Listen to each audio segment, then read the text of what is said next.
millones de barriles de petróleo, que para que se entienda es el doble, más del doble de las reservas probadas que tiene Arabia Saudita. O sea, estamos hablando de una cosa... Toda la producción del Mar del Norte. Descomunal. 10 veces la producción del Mar del Norte. 10 veces la producción del Mar del Norte.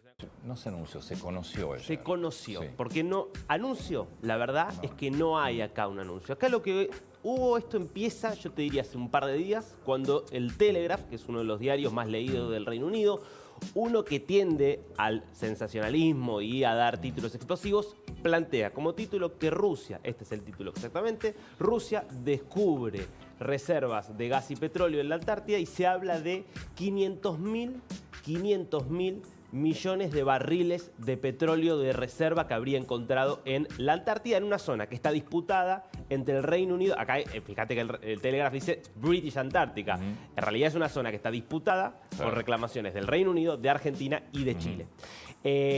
Bueno, y lo que plantea es esto, 500.000 millones de barriles de petróleo, que para que se entienda es el doble, más del doble de las reservas probadas que tiene Arabia Saudita.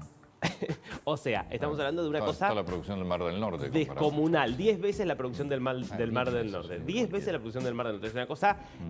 Ahora, claro, eso publica el Telegraph. ¿Cómo llega el Telegraph a esto? ¿Porque hubo un anuncio ruso? No. Alguien, en una reunión que hubo de comisión en la Comisión de Medio Ambiente de la Cámara de los Comunes en el Parlamento Británico, le llega el dato. Si querés hablamos de cómo le llega ese dato. Entonces le pregunta al ministro, que en realidad es un secretario que está dentro de lo que es el Foreign Office, la Cancillería, digamos, británica, al ministro que está a cargo de lo que es América y Antártida, le pregunta, ¿es verdad esto de que Rusia... Me llegó el dato de que Rusia descubrió esta cuestión y el ministro le dice, bueno, igual nosotros no estamos preocupados por este tema porque hay un tratado, que es el Tratado Antártico de 1959, que establece que no se puede hacer ningún tipo de exploración. Y Rusia lo que dice es que lo que está haciendo es investigación científica. Y nosotros le queremos a Rusia. Esa es la posición oficial entonces del Reino Unido. Y lo que nos vamos enterando es en realidad ya desde hace un tiempo, porque en su momento en Sudáfrica... Porque todo esto es una investigación que está haciendo un barco, en realidad, un buque, que es el buque que estamos viendo por allí, que es un buque de investigación que pertenece a Rosgeo, que es una agencia dentro del gobierno ruso que se dedica a la exploración de materiales. Y ese buque viene haciendo hace tiempo viajes en la Antártida, aparentemente con la intención de buscar efectivamente si hay reservas de petróleo. Y a mí lo que me dicen es que desde 2020, por lo menos, hay información de que Rusia habría encontrado algo en esta zona. Ahora, no se sabe concretamente dónde. Y además, por otro lado, para confirmar que haya semejante cantidad, vos tendrías que perforar. Que no podés. Que es algo que no podés y que se supone que Rusia no hizo aún. Juan Pablo, ahora es todo tuyo. El señor Juan Pablo Lovecchio es geólogo y además, no voy a dar para no equivocarme, presidente de la Asociación Argentina de Geólogos y Geofísicos Petroleros. Bueno, dicho esto, ¿qué implica, qué puedes encontrar en la Antártida? Si no se puede hacer una exploración porque está prohibido por un convenio que se firmó, un tratado que se firmó en 1959, ¿podés igual analizar o investigar algo?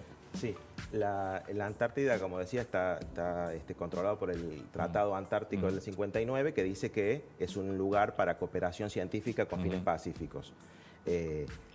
La adquisición de datos, en este caso sísmicos, con el buque ruso, es una de las tareas que hacen los geólogos y geofísicos normalmente, y la sísmica tiene como objetivo no solo buscar recursos, en este caso energéticos, sino también entender la evolución geológica de un área. Tenemos que pensar que la Antártida es un continente, que por debajo del hielo hay rocas, hay cuencas sedimentarias, y en las cuencas sedimentarias tranquilamente puede haber petróleo. El petróleo es un compuesto orgánico que se forma a partir de las rocas generadoras que tienen materia orgánica que se depositaron, digamos, por los microorganismos que vivían en un mar o en un lago y se acumularon y luego, al ser sometido a presión y temperatura, se transforman en petróleo. Eso es un proceso que puede pasar en cualquier cuenca sedimentaria del mundo. Y la Antártida, como todo continente, tiene cuencas sedimentarias. Ahora, como vos decís, o mejor dicho, el protocolo que controla el Tratado Antártico, que es del 91, es el que prohíbe la explotación de recursos, pero en este caso entendemos que la información sísmica fue adquirida con fines científicos. De hecho, el buque es un buque científico. Ahora, la Antártida puede tener una cuenca sedimentaria similar a otras, más allá de la temperatura de lo que es el ambiente? Totalmente, porque cuando hablamos de cuencas sedimentarias nos tenemos que remontar a cientos de millones de años de historia. En este caso, tenemos que pensar que hace 250 millones de años, cuando apenas aparecían los primeros dinosaurios, teníamos el supercontinente de Pangea. Sudamérica, África, Antártida, estaban todos unidas antes de que se abrieran el Océano Atlántico Sur y el Océano Austral.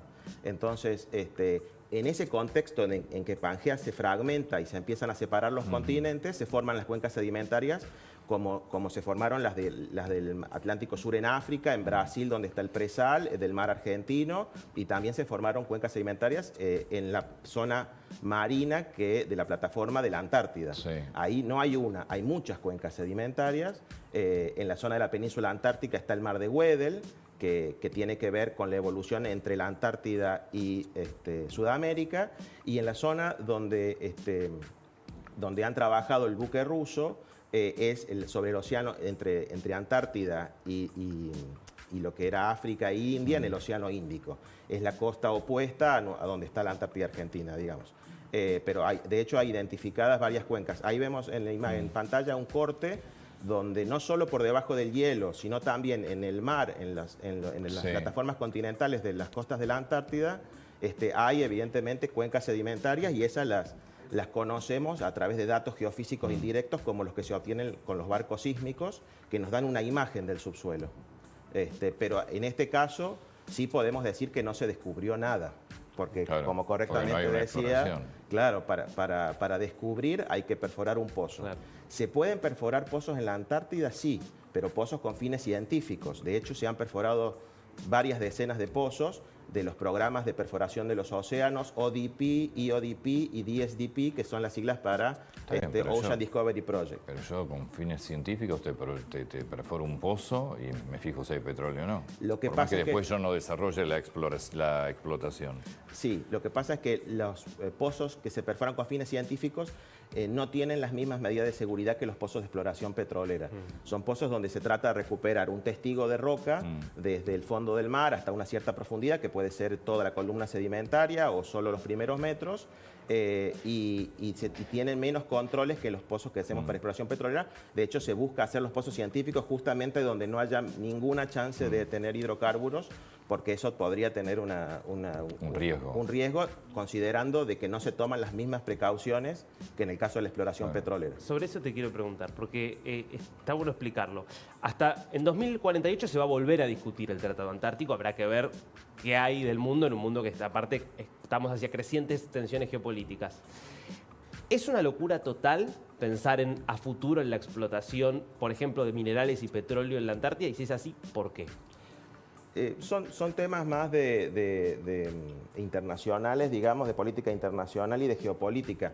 Yo sí creo que, como está dada... Pero te digo, a nivel del impacto que tendría, digamos, ambiental. La Antártida es un área remota, digamos, más allá de del desarrollo de caletas de hielo o zonas que parcialmente en verano quedan descubiertas y donde hay afloramientos de roca. De hecho, la Argentina con las campañas antárticas visita la península antártica, las distintas bases que tenemos, y los geólogos hacen trabajo de campo mirando, muestreando y analizando las rocas que existen en la península antártica, pero la explotación de recursos a lo largo del año es una tierra inhóspita y lejana del resto del mundo. Yo creo que con el Tratado Antártico, así como está hoy, está resguardada como una reserva natural donde los fines son puramente científicos y se pueden analizar los recursos, pero solo con fines científicos. No, imaginar que mañana va a Rusia, que no sería de extrañar, y decide hacer un pozo para exploración petrolera. ¿Con qué se encuentra? ¿Qué profundidad? ¿Cómo es Ahí había compartido con la producción unos mapas en la zona donde todo en torno al continente antártico hay disponibilidad de líneas sísmicas. Con las líneas sísmicas uno puede tener una imagen del subsuelo y tener una idea de las profundidades. Uno podría esperar para un margen continental como el de la Antártida unos miles de metros de sedimento. ¿Qué son miles de metros? 3.000, 5.000 metros de sedimento, según la posición. Esto es lo que se puede investigar a partir de información sísmica, donde uno tiene una referencia. Es como si fuera, la sísmica es como si fuera una tomografía del subsuelo, correcto. Entonces uno tiene una imagen y además una estimación de las profundidades. Y por supuesto el espesor sedimentario que uno puede tener en estas cuencas es variable. En la zona donde se determinaron las cuencas estas del margen índico de la Antártida, hay interpretadas por geofísica espesores de sedimento de hasta 8 kilómetros, pero seguramente los pozos se perforan por las condiciones y por la capacidad de los buques científicos en zonas más someras, pero la perforación de un pozo nos da la referencia de las profundidades concretas y de las edades de cada capa de roca, que cuando uno lo ve en la sísmica solamente lo interpreta. Y seguimos suponiendo que apareciera petróleo. ¿De cuándo data eso? O sea, el petróleo que hoy estás extrayendo en los yacimientos del mundo, ¿de cuándo es? Es variable. En la mayoría de las cuencas sedimentarias del mundo el petróleo es mesozoico. El mesozoico es una era que va de los 250 millones de años a los 65. Abarca lo que es el Triásico, el Jurásico y el Cretácico, que es justamente la época en la que se estaban dispersando los continentes y vivían los dinosaurios, ¿no? ¿El petróleo que hoy se extrae es un petróleo de 200 millones de años? Más o menos. Por ejemplo, Vaca Muerta tiene unos 135 millones de años. El presal de Brasil tiene unos 125 millones de años. Wow. Está en ese orden, pero hay sistemas petroleros. De hecho, hay sistemas petroleros que datan del Paleozoico, de más de 500 millones de años. Tiene que ver con el desarrollo de la vida y cómo esos microorganismos que vivían en los lagos y en los mares, al morirse, se depositaban en el fondo esos cuerpos de agua y esa materia orgánica se preservaba. Eso habla de la capacidad de generar rocas madre o rocas generadoras de hidrocarburos. Perdón, ¿y era hielo, todo hielo como es hoy la Antártida? No, de hecho sabemos que hay bosques, digamos, hasta desde el Mioceno, que son los últimos 15 millones de años, y sobre todo en estos últimos millones de años más recientes, es cuando la Antártida estuvo englasada. Pero tenemos que pensar que en el Cretácico, por ejemplo, las rocas que hoy afloran nos hablan de que ahí había mares con fauna, de hecho hasta con especies de dinosaurios marinos que vivían ahí. El hielo de hoy de la Antártida no es de en su origen hielo. O sea, el hielo se forma porque cuando Sudamérica se termina de separar de África, se genera la corriente circunantártica, que de alguna manera distribuye, pero también distribuye la temperatura, pero la circunantártica también concentra el frío en los polos, digamos. Por eso, pero cuando los continentes eran uno, vos no tenías ese casco polar. No. Sí ha habido otras glaciaciones en la historia, ¿no? Sobre todo en el Paleozoico. La última grande fue en el Carbonífero Pérmico, que estamos hablando de unos 300 millones de años. Ahí sí había una gran calota glaciar como la de la Antártida. Cuando Sudamérica y África estaban unidas, había una gran calota de hielo que cubría toda la llanura pampeana y gran parte de África. Eso sí, pero hace 300 millones de años. O sea, había hielo en África y en América, pero no en los polos. El conocimiento que tenemos de la geología de los polos y sobre todo la Antártida es limitado a dónde podemos acceder a los datos. Entonces, los datos que tenemos de la geología vienen de los puntuales o saltuarios afloramientos de roca que tenemos, sí en la península antártica, pero también en algunas zonas del sector continental de la Antártida. Y ahí es una montaña que sale por encima del casquete glaciar y donde podemos acceder a las rocas y nos da un dato puntual. Entonces, entiendo de que sí, en la Antártida también estaba ese mismo cuerpo de hielo que se extendía en Sudamérica y África, pero es importante saber que el cambio climático no es algo de este último siglo, sino que en toda la historia de la Tierra hubo eventos de glaciación, eventos de sobrecalentamiento, cuando vivían... Sí, el tema es con qué frecuencia. Con qué frecuencia y con qué extremos, claro, ¿no? Pero, de hecho, para el precámbrico, más de 500 millones de años, se cree que pasamos de tener una glaciación a tener un mar cálido lleno de precipitación de arrecifes, digamos, en pocos millones de años. Un salto muy abrupto entre rocas que muestran glaciares. No había 8.000 millones de personas en el mundo en ese momento. No. ¿Se congela el petróleo? El petróleo La viscosidad del petróleo depende de la temperatura y hay distintos tipos de petróleo, no todos los petróleos son iguales. Pregunto específicamente por lo de la Antártida. Lo que hay que pensar es que cuando perforamos un pozo o cuando, digamos, visitamos, vamos atravesando las capas de la Tierra hacia las profundidades, la temperatura aumenta por una cosa que se llama el gradiente geotérmico a razón de en promedio 30 grados por kilómetro. O sea que si partimos de una temperatura del fondo del mar de 4 grados, que es la temperatura que el agua no se congela, del fondo del mar, a los 2.000 metros de profundidad vamos a estar en torno a los 60 grados y a los 3.000 en torno a los 90 grados. Hay que pensar que siempre en las cuencas sedimentarias, las rocas, va aumentando la temperatura con la profundidad. ¿Cómo haces la perforación? Para hacer una perforación científica o... No, una petrolera. Para hacer una perforación petrolera, bueno, según el lugar, por supuesto, hay que tener un informe de impacto ambiental y cumplir con todas las normativas, pero se va atravesando las distintas capas de roca y se van poniendo, se va perforando en distintos intervalos. Cada intervalo va protegido por una vez que se perfora, se baja una cañería, se cementa y se aísla y luego se perfora otro tramo con un diámetro inferior, entonces el pozo tiene una forma telescópica. Y así uno va perforando en distintos intervalos de profundidad que pueden tener entre 500 y 800 o 1.000 metros cada intervalo, donde uno busca tener siempre controlado las presiones, porque se perfora con un lodo, que es un lodo denso que contiene la presión del pozo y además lubrica la superficie del trépano que lo va atravesando y es importante luego entre el fondo marino se pone una válvula que es la BOP, que es lo que protege de incidentes en el caso de que la presión del pozo sea mayor, y después esto va como de la BOP hasta el barco, en el caso de una perforación offshore, va todo conectado por un sistema de riser que es como una cañería por donde sube ese lodo que lleva los recortes de roca que va atravesando el trépano. Qué bárbaro. Qué tecnología. Hay muchísima tecnología y esa tecnología avanzó mucho en las últimas décadas, donde hemos pasado de perforar pozos en profundidades de agua de menos de 100 metros, de hecho con plataformas que van apoyadas en el fondo con patas, a hoy tener buques perforadores que pueden perforar en el mar, digamos, con profundidades de agua de hasta más de 3.000 metros. Eso es un barco con un sistema de posicionamiento para estar siempre en la misma...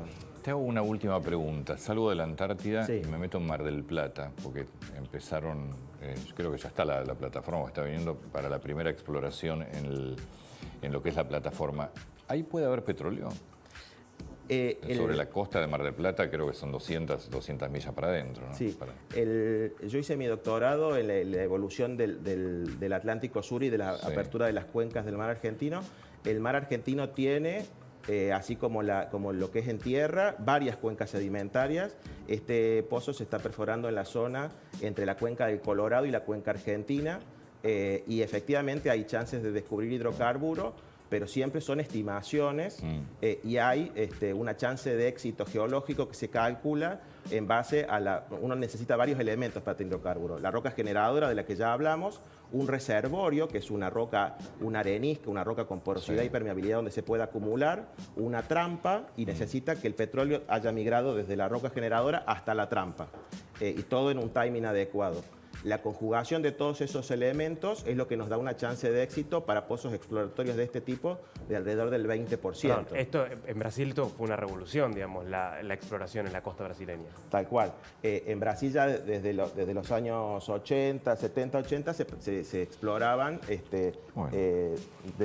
yacimientos de aguas profundas, pero desde el 2005 la revolución fue el presal, que fue la posibilidad tecnológica de atravesar más de 1.000 metros de sal de manera continua, y por debajo de la sal, que es un excelente sello, se descubrieron estas reservas enormes del presal en Brasil.